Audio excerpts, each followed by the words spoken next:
পা দুটো ভালো করে উত্তম রূপে ওযু করবেন, পা দুটো ভালো করে ধুবেন। উসমান রাদিয়াল্লাহু তাআলা আনহু ওযু করে বললেন, আমি তোমাদের নিকট একটি হাদিস পেশ করব। কি পেশ করব? হাদিস। আমি তোমাদের নিকট একটি হাদিস পেশ করব। তিনি বললেন, যে ব্যক্তি উত্তম রূপে ওযু করে, ওযু করার পরে ওই ব্যক্তির সঙ্গে সঙ্গে আমার আল্লাহ তাআলা জীবনের গুনাহগুলো maaf করে দেয়। কি মাফ করে দেয়?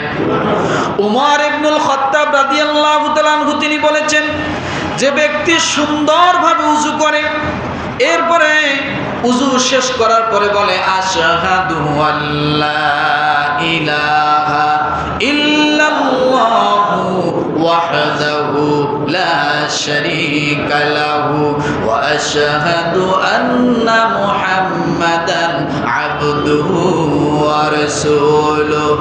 হযরত উমর রাদিয়াল্লাহু তাআলা আনহু বলেন, নবীজি সাল্লাল্লাহু আলাইহি ওয়াসাল্লাম বলেছেন, যখন কোন মানুষ উত্তম রূপে ওযু করার পরে এই কালেমা শাহাদাতটা পাঠ করবে, সঙ্গে সঙ্গে আমার আল্লাহ বান্দার জীবনের গুনাহ maaf করে দিয়ে ওই বান্দার জন্য 8টা জান্নাতের দরজা আল্লাহ সঙ্গে সঙ্গে খুলে দেয়। তিরমিজি হাদিস নাম্বার 55। এরপর আরেকটা দোয়া পাওয়া যায়, আল্লাহুম্মা জাআলনি মিনাত তাওয়াবিন ওয়াজআলনি মিনাল মুতাতাহহিরিন। আয় আল্লাহ, তওবাকারীদের অন্তর্ভুক্ত আমাকে করে নাও এবং পবিত্রতা অর্জনকারী তোমার কাছে যারা সবচেয়ে প্রিয় তাদের অন্তর্ভুক্ত আমাকেও তুমি করে নাও। তাহলে ওযু উত্তম রূপে করব ইনশাআল্লাহ। কথা বলেন ইনশাআল্লাহ। এখন কথা হলো, উত্তম রূপে ওযু করতে যায় আবার এটা যেন না হয় যে পানির অপচয় হচ্ছে। পানির অপচয় হতেছে, এটা যেন জাস্ট যতটুকু করে 3 বার করে ধুইতে লাগে। নবীজি সাল্লাল্লাহু আলাইহি ওয়াসাল্লাম 1 মুদ্দা পানি দিয়ে ওযু করছেন।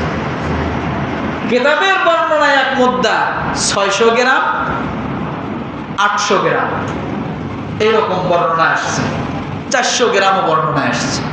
তো যাই হোক, 400 গ্রাম পানি দিয়ে ওযু কমপ্লিট। এরপরে 2.5-3 লিটার পানি দিয়ে গোসল।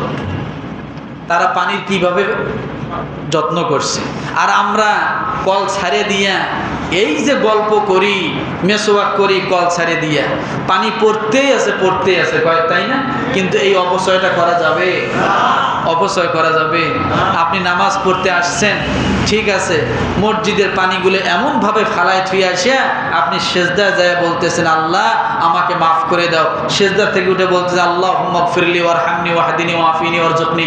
আপনি এই দোয়া করতেছেন, আল্লাহ কয় পানিগুলো যে খরচ করে আসলি, পানিগুলো যে নষ্ট করে আসলি। কথা বোঝেন নাই? তাহলে অপচয় করা আবার সুন্দর করে ওযু করতে। আজকে ওযু শিখছি ইনশাআল্লাহ। আল্লাহ তাআলা আমাদের সকলকে সুন্দর করে ওযু করার তৌফিক দান করুক। আমিন।